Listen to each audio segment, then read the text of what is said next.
Today, we will be looking at transferring from Centrelink Payments to the age pension. And to unpack this, I would like to welcome back Rebecca.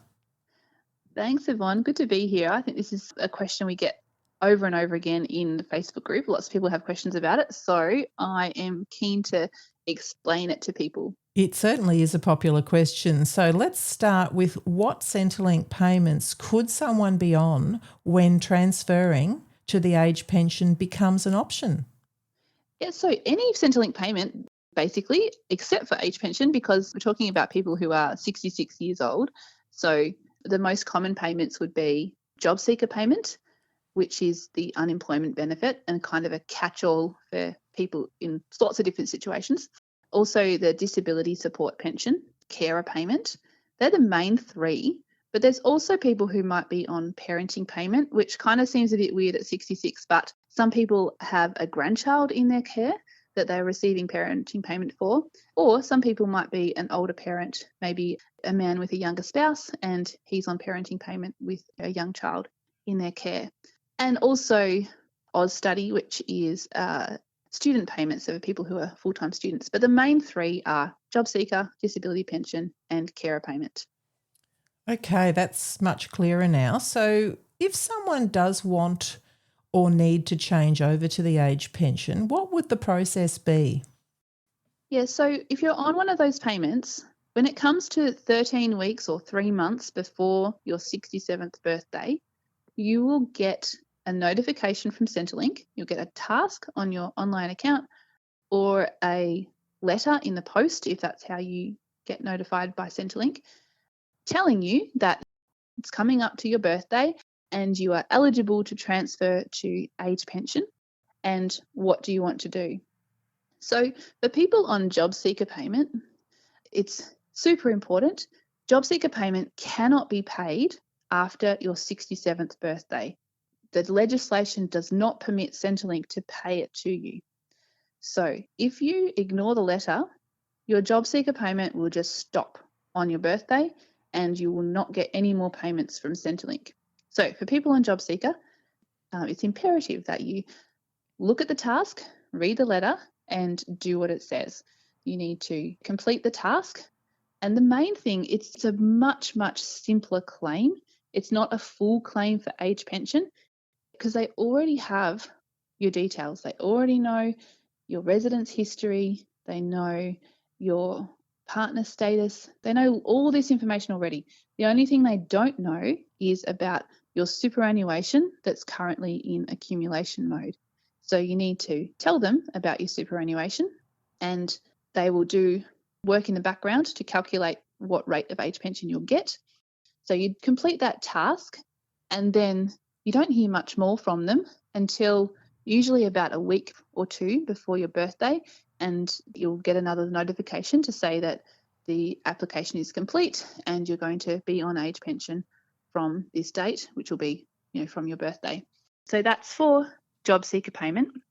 And so I mentioned that one first because job seeker cannot be paid after your birthday, after your 67th birthday. And I have had people who didn't do anything about it. They got the letter, they were on job seeker, and their payments just stopped. And they're a bit like, oh, what happened there? I thought I would get age pension now. Yeah, but you didn't do the paperwork. So you do need to do that paperwork. And then, so the other people is for people who are on disability pension or carer payment. And for these people, you have a choice. You can choose to stay on the pension that you're already on, disability or carer, or you can transfer to age pension. In both cases, whether you want to transfer to age or you want to stay on the payment that you're on, you must complete the paperwork. So again, if you ignore the letter, if you think it means if I don't answer the letter, then I'll just stay on my payment. That's not how it works. If you don't do anything, your payment will stop on your birthday because they haven't heard from you and they don't know what you want to do and they haven't got your information about your super fund. Yeah, this is something we see as well. People go, oh, I didn't know what to do or I couldn't decide between the payments, so I just didn't do anything. And then their disability pension stops on their birthday and they go, oh, well, what happened there? Why am I not getting any money? So you need to complete the task. And like with JobSeeker, they already have 99% of your information. It's already there. So it's a much simpler claim process. You just need to give them the information about your super funds. Now, for some people, they know that their assets or income is close to the limit of disability or carer payment, and they know that once their super comes online, they're going to be over the asset limit. And for those people, they might decide to just do nothing because they know that they're not going to be eligible for the pension anymore after their birthday. So they just leave it alone. They get payments up to their birthday and then the payments stop. But that would probably be a very small proportion of people. So if you're on disability pension or carer payment, you're going to get this task. There are some differences between the pension that you're on and age pension. So you want to think carefully about, do I want to stay on this payment or transfer to age? So make your decision and then complete the task with Centrelink. You have to complete the task, otherwise your payment will stop. That is so clear, Rebecca. And now we're talking about making a decision, and perhaps we can look at you explaining how someone would make this decision. When we're looking at the differences between the carer payment or the DSP or the age pension, it may be helpful, first of all, to look at what is actually the same. Yeah, so the fortnightly payment that you get for any of those three pensions is going to be exactly the same. The asset tests are the same, the income tests are the same. So whichever payment you choose, your fortnightly rate is going to be identical. So there's no difference there. Also, all three pensions are eligible for the work bonus, which we've talked about in another episode, but it basically helps you keep more of your income from working before your pension is reduced. So all three payments are eligible for the work bonus. All three pensions require you to declare your superannuation balance. There's no getting around the super rule. All three payments allow you to retain any carer allowance that you receive. So if you're on disability pension and you also get carer allowance for somebody, you can keep that carer allowance even if you transfer to age pension. Same thing if you're on carer payment, you would also have carer allowance in most cases. You keep that carer allowance when you transfer to age pension. So you're not going to lose any carer allowance. And also, all three payments count as taxable income once you're over age pension age. So before you turn 67, if you're on disability pension, your pension is tax-free and you don't need to pay any tax on it. It's not added to your taxable income on your tax return. JobSeeker payment is taxable and so is age pension. So there's not much of a change there for people going from JobSeeker to age pension. Carer payment, if you and the person you care for are both under 67 years of age, then your carer payment has been tax-free. But once you turn 67, that payment becomes taxable. So there's no reason for tax purposes to choose one or the other payment. So the things that are the same. So the fortnightly rate's the same, super is included, the asset tests are the same. They're all taxable income. They're all eligible for the work bonus, and they all allow you to retain carer allowance. Now that's clear, Rebecca. Thank you. So let's have a look at what is the difference between the carer payment and the age pension. Okay, so for people who are on carer payment at 66 and turning 67, what's the difference between staying on carer payment and transferring to age pension? So for carer payment, the reason you're getting carer payment is because of the care you're providing to another person. That requirement for care still applies after 67 if you stay on carer payment. So you're going to still need to be providing that care for the person. The age pension, there's no requirement to be caring. Age pension has no limits on hours of work, whereas carer payment restricts you to 25 hours of work per week, or it's now 100 hours over 4 weeks, but on average, 25 hours a week. So age pension has no restrictions on work hours. So if you wanted to, you could work more than 25 hours a week on age pension.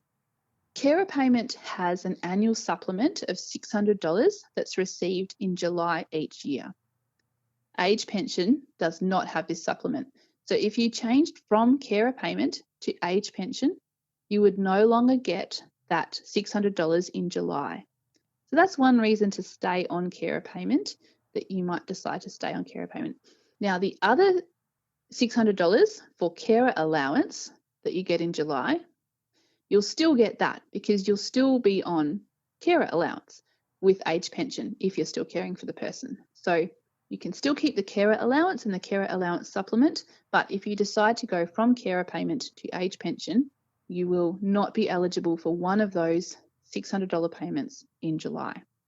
On carer payment, there's a couple of extra payments that you might have linked to carer payment that are not eligible for on age pension. So that's the pensioner education supplement and the education entry payment. So that's for people on carer payment who are studying. Those payments are not available on age pension. The other thing is that if you stay on carer payment and the person you care for dies or moves into a nursing home, you won't be caring anymore, so you won't be eligible for carer payment, and you would need to put in an application for age pension. So that factor makes some people say, oh, look, I think it looks like the person I'm caring for, might die in the next 12 months or so, and you or might need to go into care in that time. And they may decide to transfer to age pension now, which sort of makes it a simple process. And then they know they don't have to worry about that down the track. Yeah, so the main differences, if you transfer from carer payment to age pension, you will not get the $600 in July anymore for carer payment. You will not have any restrictions on your work hours. You will not have any carer requirements. And part of that carer requirement is the respite. So when you're on carer payment, you're allowed to have up to 63 days of respite, which means time away from caring. And on age pension, there's no requirement to care, so there is no respite rules either. Also, overseas travel. So on carer payment, you're allowed to travel overseas for up to 6 weeks per trip and still receive carer payment. On age pension, the overseas travel rules are more generous. So if you are planning overseas travel, long trips, you might decide to transfer to age pension. That should explain the differences between carer payment and age pension. So interesting, Rebecca, and it certainly is not a one-size-fits-all listening to you there. Yeah, no, definitely not. There's lots of different things to consider when you're transferring. Following on with this, could I ask the differences between the disability support pension and the age pension? Yeah, okay. So disability pension has medical eligibility rules, and they are still there even after 67 years old. So you could theoretically be asked to prove your medical eligibility for disability at some point. And if you were found to be not disabled enough for the pension, then your DSP would be cancelled and you'd have to apply for age pension. Now, I've never actually heard of that happening over the age of 67, but it is technically a possibility.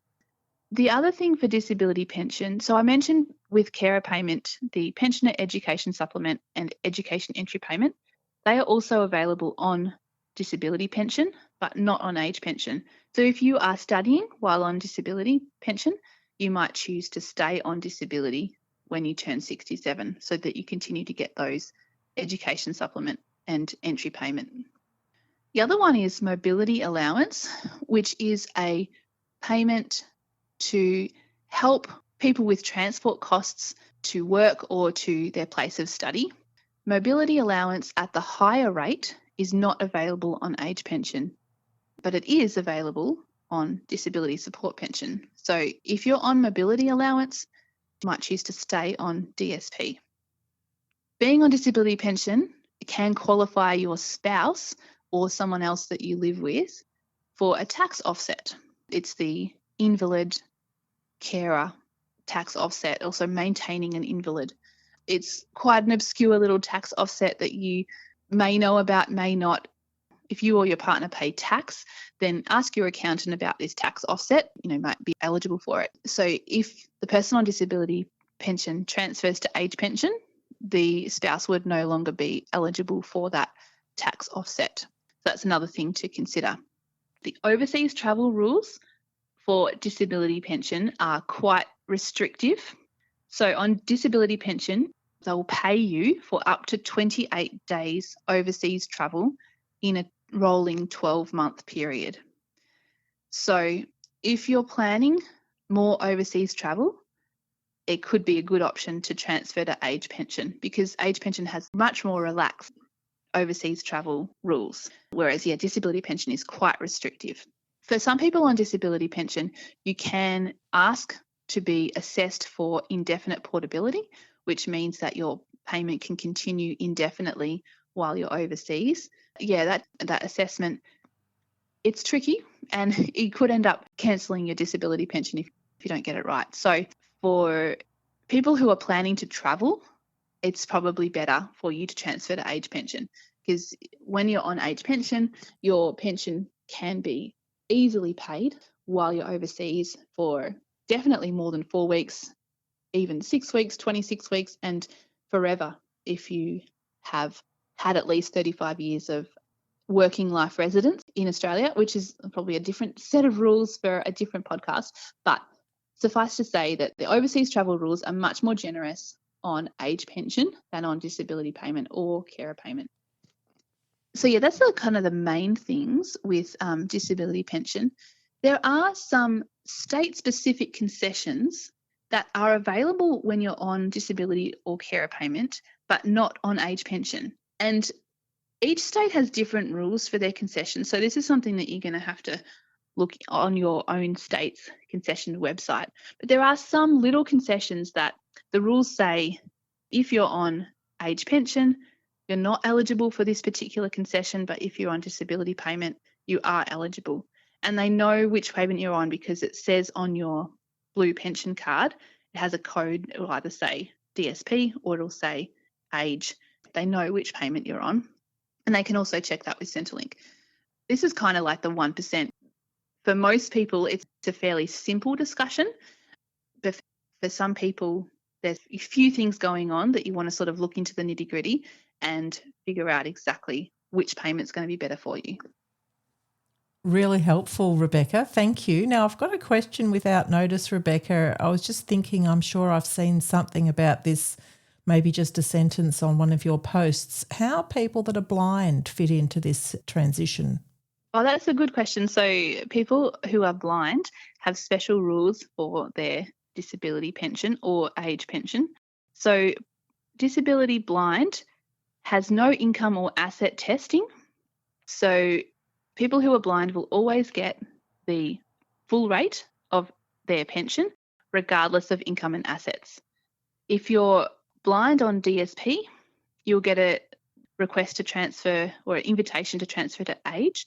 And age pension has its own category for blind people. So that stays the same in that the payment rate will still be at max rate with no reduction for income or assets, because people who are blind on age pension are exempt from income and asset testing, except for when rent assistance is involved. But it's basically just paid at full rate for everyone. So interesting. Thank you so much, Rebecca. What about if someone is on NDIS? Can they stay on the NDIS if they change to the age pension? And I believe that's National Disability Insurance Scheme. Yeah, that's right. So we get this question on the group sometimes. NDIS is closed to new applications after 65. So if you are 65 or 66 or 67 and you try to apply for NDIS, you can't. You will be declined. But if you are 63, 64 and then turning 65 and you're already on NDIS, you can stay on NDIS. It's closed for new applicants at 65, But if you're already on it, you can continue on it. And I think people kind of get a bit confused about that because NDIS, the cutoff is 65. And a few years ago, age pension was from 65 as well. So people kind of had in their mind that under 65 was NDIS and DSP, and over 65 was age pension and the aged care services. But that's not quite how it goes. So firstly, NDIS is paid regardless of which Centrelink payment you're on. It's not linked to Centrelink payments at all. Some people who are on Centrelink will be on NDIS, and some people are not on Centrelink payments at all, and they still get NDIS. It's not linked to your income and assets or your Centrelink payments. So it's like a completely separate system. And NDIS doesn't care which Centrelink payment you're on. If you're on DSP or Job Seeker, or you're not on a payment at all, or you transfer to age pension, it doesn't matter for NDIS purposes. NDIS has lots of other rules, which probably not needed to be discussed on this podcast, but if you're turning 65 and you're on NDIS, someone will talk to you. You'll get some information about whether you want to stay on NDIS or move to the aged care services. And there are some pros and cons for that, which are beyond the scope of this podcast, but you can elect to stay on NDIS when you turn 65. Thank you, Rebecca. And you touched on this a little bit earlier, but what actually happens to a carer if the person that they are caring for goes into residential aged care? It is an important question. So carer payment and carer allowance is paid because you are caring for somebody. When that person moves into residential aged care, you are no longer providing the constant care for the person. The nursing home is doing that. They are there all the time. They're the ones providing that ongoing constant care. So the previous carer is no longer eligible for those payments. But Centrelink knows that it's not really fair to just stop the payments straight away. So they give you a transition period of 14 weeks where they will keep paying the carer payment. They don't pay the carer allowance, but they do pay the carer payment for 14 weeks to allow you time to transition to find a job or to transfer to age pension or whatever's going to happen for you. So you get 14 weeks to transition. Now, some people feel like it's not fair because they might be visiting the person daily and still helping out with things. Maybe they are doing the laundry for the person, taking their personal items and washing them for them, or they're visiting daily. They might be helping with having lunch with a person or dinner, and you may choose to do that. You may choose to still visit the person daily, but the nursing home are the ones providing the constant care, so you won't be paid carer payment anymore for that person.